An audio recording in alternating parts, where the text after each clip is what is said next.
Hello අද අපි කතා කරන්න යන්නේ අපේ මේ කළු කොල්ලා ගැන. හැමෝම කැමති සුදු කොල්ලොන්ට උනාට සමහර කෙල්ල කැමති මේ කළු කොල්ලොන්ට. මෙන්න මේ වදකාරයා මට කියන්න දෙන්න ලේව කනවා ඇවිල්ලා. අද මං ඔයා ගැන නෙමෙයි කියන්නේ. ඔයා තාම පුංචිනේ වගේ තව කල් තියෙනවා සුදු පොඩ ඉන්න. අපි ජෙසා ගැන කියලා. මේ ඉන්නේ අපේ ජෙසා. ඉතින් කියන්න දෙන්න. Sorry, Aryan Angel, Aryan, yan. ඉතින් මේ ඉන්නේ ජෙසා. අනේ තිමි, ඔයා ගැන කියන්න තව කල් තියෙනවා. ඔයා තාම මොන්ටිසෝරිනේ. ඉතින් ජෙසා කියන්නේ පිරිමි සතෙක්. අපිට ජෙසාව හම්බෙනකොටත් එයාට වයස අවුරුද්දක් විතර ඇති. මොකද මෙයා ගෙනාවෙත් මෙන්න මේ සයිස් එකෙන්ම තමයි. දැනට මෙයා ඇවිල්ලා අපිට ගාවට අවුරුදු 4ක් විතර වෙනවා. එනකොටත් මේ සයිස්ම තමයි. ඒ කියන්නේ මෙයාට වයස මාස 6ක් අවුරුද්දක් වගේ අතර කාලයක් තමයි තිබුණේ. මොකද හරියට අපි වයස කියන්න දන්නේ නැත්තේ. මෙයාත් ඉඳලා තියෙන්නේ අපෙන් ටිකක් එහාට යන්න ගේක. මේ තමයි මිනිස්සු හදලා තියෙන්නේ. කොහොම හරි මෙයා ඒ ගෙදර ඉන්නේ නැහැලු. කීප විටක්ම ගෙදරින් පැනලා ගිහිල්ලා පාරේ ඉඳලා හොයාගෙන ආයෙ ගිහින් ඔහොම සැරින් සැරේටම වෙලා තියෙනවා. කොහොමවත් මෙයා ඒ ගෙදර ඉන්න කැමති නැහැලු. මහා පාරට ගිහිල්ලා අනිතිරිසකාරය. ඉන්නේ ජෙසා. මහා පාරට ගිහිල්ලා මෙයා ඉන්නවලු ගෙදර ඉන්නේ නැතුව. ඒ අතරේ අපේ තාත්තට දුක හිතිලා මෙහි කට්ටියක් ඉන්නවානේ මෙයා එන්නේ කියලා. කුකෝ කට්ටියක් ඉන්නවනේ කියලා මෙහෙ එක්කන් ආවා. එතකොට එයා මෙහෙ ඇවිල්ලා දැන් අවුරුදු 4ක් විතර වෙනවනේ මෙහෙ ඇවිල්ලා. ඒ අතර කාලේ හරි ලස්සනයි. අපි හිතුවා ජර්මන් ෂෙපර්ඩ් එකකට ක්‍රොස් වෙලා කියලා.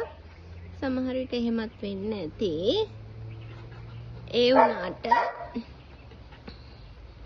මේ අපේ කොල්ලා හරි දඟයි. හරි විශ්ේ. හරි හොල්ව වැඩ. ඔය දිව සුට්ටක් එළියට දාගෙන ඉඳි තමයි අහිංසකම. එතකොට මෙයාට මෙහි කොච්චර යාළුවෝ හිටියත් කරන්නේ පළකට ඇති වැඩක් නෙමෙයි. මෙයා නිතරම උත්සාහ කරන දැන් මෙහෙ ඇවිල්ලා.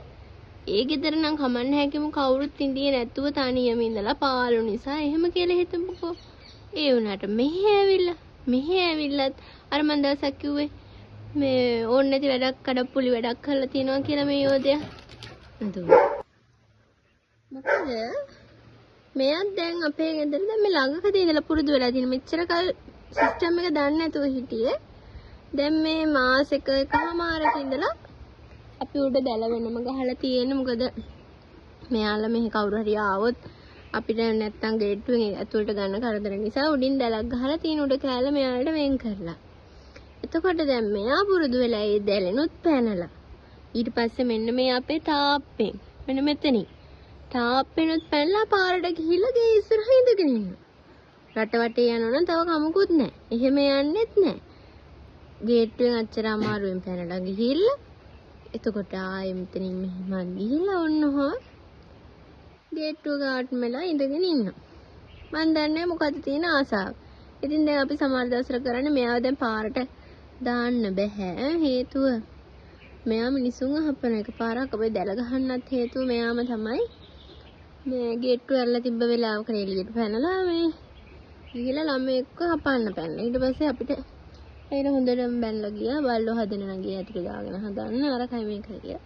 ඔන්න ඊට පස්සේ ඇත්ත තමයිනේ මිනිසුන්ටත් කරදරයිනේ කියලා හිතලා අපි යන්න මෙයාව ගේ ඇතුළෙම දාගෙන හැදුවා. දැන් ආයෙ පුරුදු වෙලා පාරේ යන්න. ගිහින් වාහන වලට බුරනවායි බයික් පස්සේ පන්නනවායි එක මේකයි. කොයි වෙලේ හරි ගුටි කනවා පාරේ යන මිනිස්සුන්ගෙන් කරන වැඩ වලට. ඒ වුණාට මෙයා ආදරය කරනට හරි කැමති. ආදරය කරද්දි ළඟට වෙලා ඔන්නෝම හුරතල් වෙන්න තියෙනවා නම් ඔච්චරයි. නැද්ද ජෙසා? මෙයා හොඳට කනවා. පළතුරු කනවා. good boy කෙනෙක්. අපේ good boy. පළතුරු කනවා, බත් කනවා, හොඳට දෙන බත් ටිකක් මොනත් එක්ක දුන්නත් එයා බත් ටික කනවා, කිසි කරදරයක් නැහැ. ඉතින් ඉතින් ජස්මින්ගේ කතාව ඉතින් ඔච්චර තමයි. මොකද ජස්මින් ටිකක් දඟයි. ඒ වගේම හැබැයි හොඳට නුවණක්කාරයි. හොඳට මොලේ තියෙනවා. ඔන්න ඔහේ අයිනක් අල්ලගෙන ඉඳගෙන වෙන ඔප්දූප ටික ඔක්කොම බලාගෙන නැද්ද ජෙස්? වෙන ඔප්දූප ටික ඔක්කොම බලාගෙන එහෙම ඉන්න නැද්ද ස්නෝවි? නැද්ද පින්කි? ඔය දැක්කනේ? කාවත් අල්ලන වෙනනේ. එහෙමනේ. කවුරුවත් අල්ලනවට කැමති නෑ. එයාව විතරයි අල්ලන්න ඕනේ. නැද්ද ටිමි? ටිමි කියලා ගන්න පටින්. එයා විතරයි අල්ලන්න ඕනේ. ඔන්න ඔහොම කර කර ඉන්නවනම් අපි හොඳයි. නැද්ද ජස්මින්?